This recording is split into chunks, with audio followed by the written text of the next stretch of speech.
Assalamu alaikum wa rahmatullahi wa barakatuh. Welcome everyone in today's class for the third intermediate grade. Our textbook is Super Goal 6 and today we will cover the expansion units from 4 to 6. The lesson is reading. This lesson will be presented by me, teacher Mazen Harbi, and the sign language by Mr. Fawaz Al-Agil. So let's begin. Our objectives in today's lesson, we hope that at the end of this lesson you will be able to read the text, understand its theme and its vocabularies, and also to answer questions from the text. Now, before we do this, I would like to remind you of our last lesson. Last lesson we have talked about or we have answered different exercises, and we have answered exercises about certain rules, the rules that we have learned from Unit 4 until Unit 6. So today we're going to do something different. Today we have a new reading text, and what we need to do is to apply a different strategy in this text. So please open your books on page 70. Open your books please on page 70. So on page 70 we have, as you can see, a new text, and what we need to do, our strategy for this text is that we're going to try to understand the punctuation mark that we can see on that text. And we have different punctuation mark in this text. We have the quotation mark, as you can see here. We have the quotation mark. Those are the quotation marks, and also we have dashes, and also we have colons. So we're going to learn how can we use each of these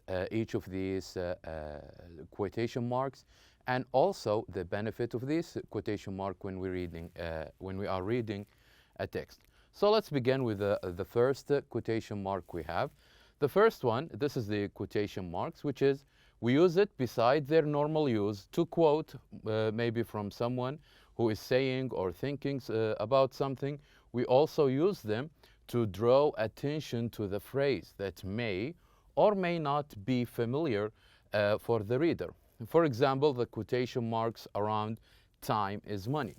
So when there is something that is very important and the writer of a text wants you to focus on, you as a reader, he put that phrase or that expression between a quotation marks, as we can see here, and as we're going to see in the text later.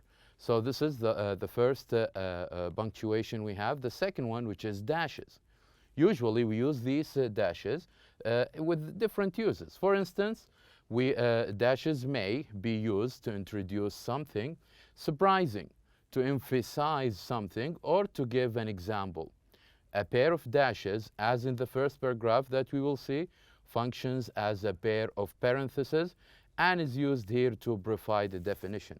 So also when we use dashes, it's either for if we want to present a meaning, or if we want to present a new definition to a certain word, or we can use it also the same function as we have in the quotation mark to emphasize or to stress something that is very important.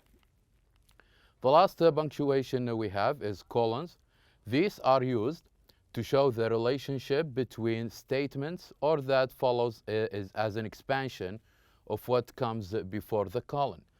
So the expansion can be in the form of example. So here are some benefits of siesta, or explanations as well, like biological need or protection from the sun. So here is the colons, etc. So sometimes we use colons if we want to introduce, or if we want to present a further explanation about something, or if you want to present more examples about something. So we usually, after that certain term, we use the colons, as you can see here. So different punctuation we are about to see in this paragraph. They are very important that we know how or what is the function of each of these punctuation marks, and when we're writing, how and when can we use them. So let's begin to our lesson today. Let me ask you this question. When you take a nap, this is of course something recommended, something that even doctors advise people to do. So it has also both religious and health reasons. So what about you? Do you take a nap in the afternoon, or do you feel sleepy after a large meal? So when you go back from school, when you go home and you had the lunch, do you feel that you need to take a nap just to rest your body? And after a large meal, maybe if you had a large lunch, for example, do you feel sometimes that you are sleepy and you want to take a nap? Remember that taking a nap, it's good for, as we can see here, it's good for religious reasons and also for health reasons as well. So what about you? Do you take a nap? Maybe after we are finished reading with this text, you will think again about the benefits of taking a nap. So, taking a siesta. Our title today is called Taking a Siesta. And I know and I understand that you may wonder, what do you mean by the word siesta? Siesta is actually not English, it's a Spanish word. That means an afternoon nap. Siesta is a Spanish word that we'll come across a lot in this text, and it means an afternoon nap. So, this is the meaning of our title today. So I am sure you already guessed what we are talking about or what we will be talking about in this text. So let's now try to read this text, and while I read, please follow with me as I'm going to point at each word that I'm about to read. So follow me. So we start with a quotation from different scholars. Sleep, the first one, sleep is the golden chain that ties health and our bodies together. This quote from Thomas Dicker. So as we can see here, or as we have learned, so this is a quote, and as we can see here, these are the quotation mark that we have talked about before. The second quote we have, a good laugh and a long sleep are the best cures in the doctor's book. This is an Irish proverb. The third one, a well-spent day brings a happy sleep, from Leonardo da Vinci. So these are three quotes that from different people that talks about the importance of sleep. So there is no better way than beginning our reading with these quotes. So let's begin. The idea of taking a siesta or an afternoon nap and closing business for a few hours during the day is frowned upon by most Americans and Northern Europeans. In their cultures, where time is money, a sleep break is considered wasteful and unproductive. However, in many Latin, Asian, and Mediterranean cultures, taking a nap and an afternoon break is part of the daily routine. Since the daytime nap is a custom in Spain, the Spanish word siesta is used to refer to a short rest after the midday meal. Many believe that the original concept of siesta was created to allow people to spend time with their family and friends. Today, it is common practice, it's a common practice in many countries where the weather is warm. The high temperatures, especially in summer, combined with a large meal, contribute to a feeling of sleepiness. Still, some colder regions of Latin America practice siesta. In these cases, the tradition seems to be based on cultural influence rather than climate. So this is the first part of our reading text for today. The first part talk about how in different culture they they prefer the afternoon nap, or tend to have they tend to have an afternoon nap. And here also talked about the origin of the word and how they are tend to have a nap or have a rest after the midday meal. So let's continue. Here are some benefits of siesta. Biological need. Some doctors believe that the body is designed to sleep for shorter periods of time rather than in one large dose. Also, the body's blood sugar levels drop after a big meal, including or inducing drowsiness. This explains why many people may feel sleepy after lunch. Protection from the sun.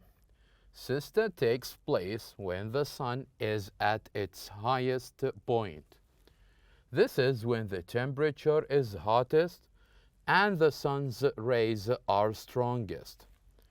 Avoiding the sun during midday protects people against sunburn, sunstroke, skin cancer, and heat exhaustion. So in this part, we have talked about the benefits of siesta and how it is a biological need and importance for a human body, and it is designed for sleep for a short period of time rather than one large dose. And also it protects us from the sun, as is the nap. What do you mean by the nap? Is the time where we can sleep for a shorter period of time, especially in the afternoon, especially when the sun at its hottest temperature.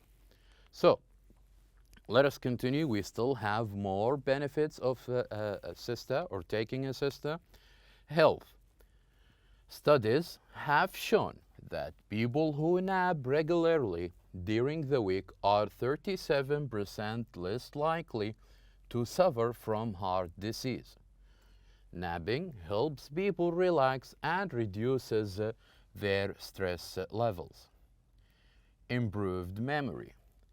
Other research has found that people who took a short nap were able to remember information they learned better than those who did not nap. So here is also talks about the importance not only for as a need or because of the time, but also for health reasons. As we can see here, it helps to have less like people who nap. Usually they are less likely to suffer from heart disease. Not only this, but also it can improve our memory. When you take a short nap, you will be able to remember more information about the things that you have learned. So, are you still considering not taking a nap after school? Now, let's continue. We have, of course, in this text, we have come across a certain vocabularies or a certain words. So I highlighted some of these vocabularies and words for you, and we're going to explain its meaning as well as we're going to read an example of each of these vocabularies.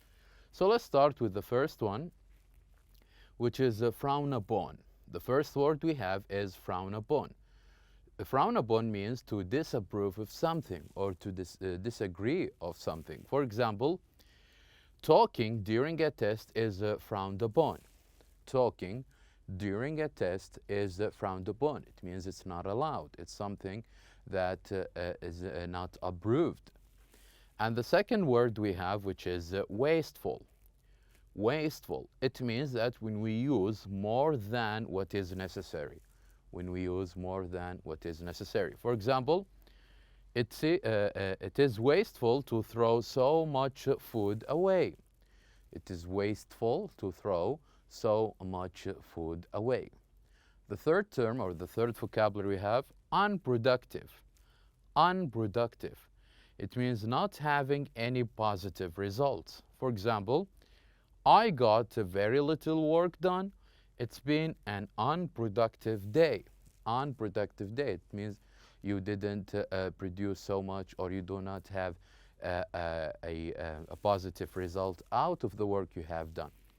We still have a couple of more vocabularies. The first one, contribute to. It means to play a part in the results. For example, many players have contributed to the team's success.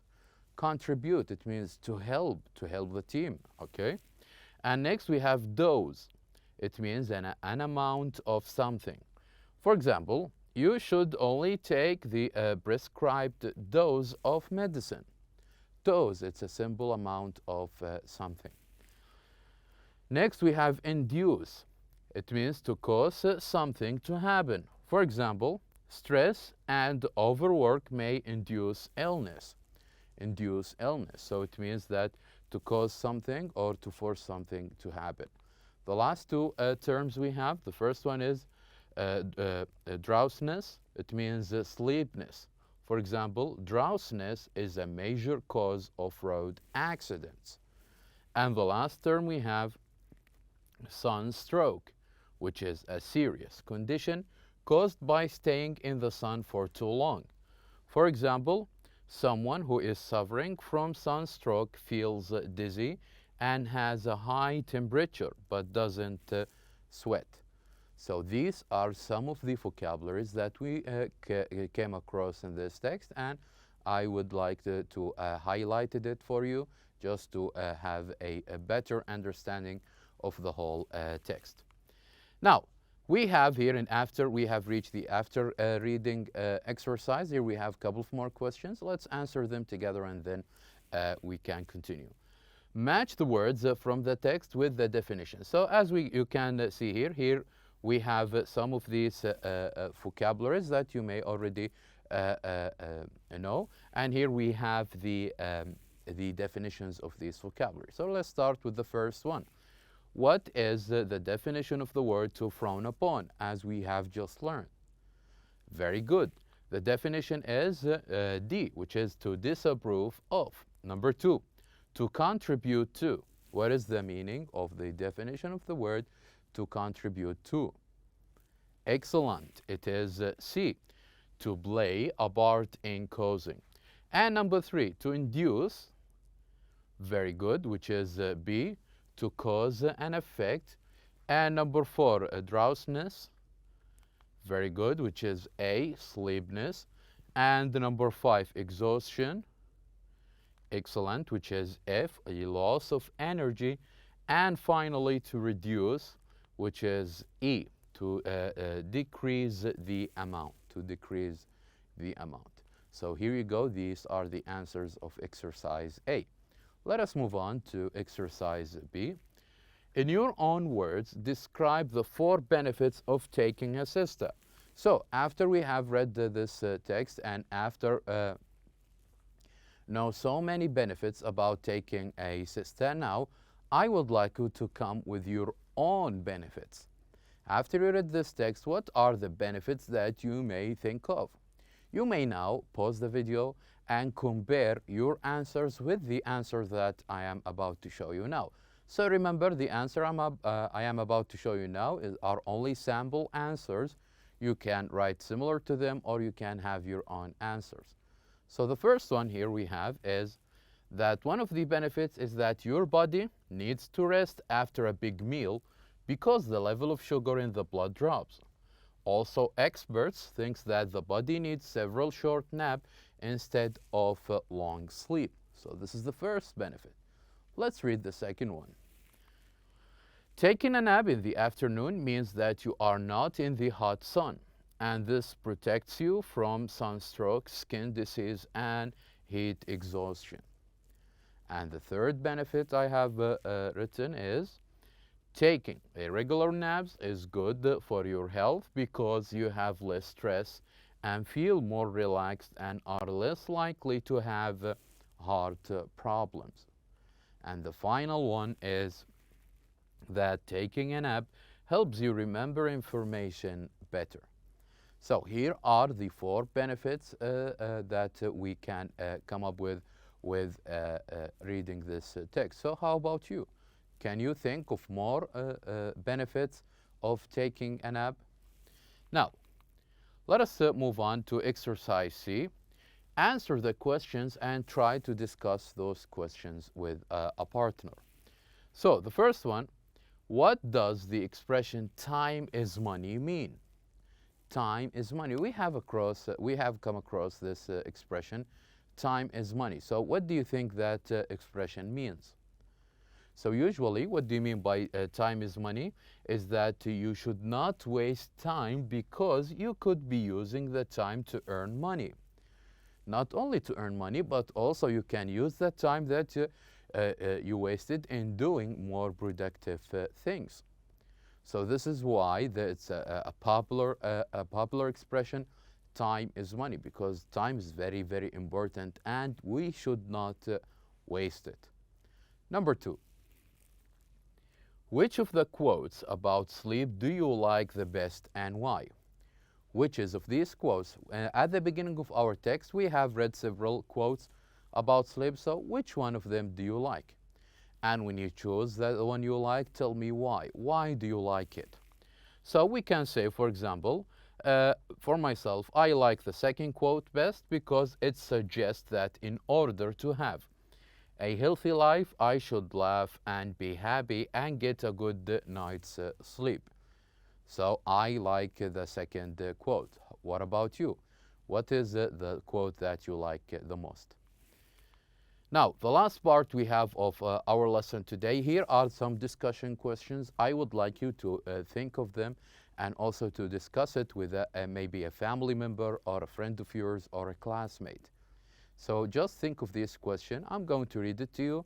Think of it, discuss it with people are close to you, and then you can compare your answers with your understanding of a text. The first one is, what are the advantages of taking a siesta or taking an afternoon nap? What are the advantages? What are the good things behind taking a nap? Number 2, what are the disadvantages of taking a siesta or taking a nap? So the first one talking about the positive thing, and the second one talking about the negative thing, the things that for this reason people should not take a nap. So what do you think? Talk about the good things, and also number 2, the negative things. Number 3, which countries do you know of that practice siesta? And do they practice it in the same way? So of course you will be reading about, or as we have read in the beginning of our reading, that different countries have different cultures and concepts about taking a nap. So which one they have or practice it the same way as in your country? And number 4, the last one, do you think that a siesta is beneficial, or do you think it is wasteful and unproductive? Explain. When you discuss with people around you, explain your reason behind thinking that taking a nap is beneficial, or that it is wasteful and we should ignore it and only stick with our one long sleep at night. So just think of this question, try to discuss it with the people around you. Now, we have reached the end of our lesson. Thank you very much for watching, and I'll see you next time.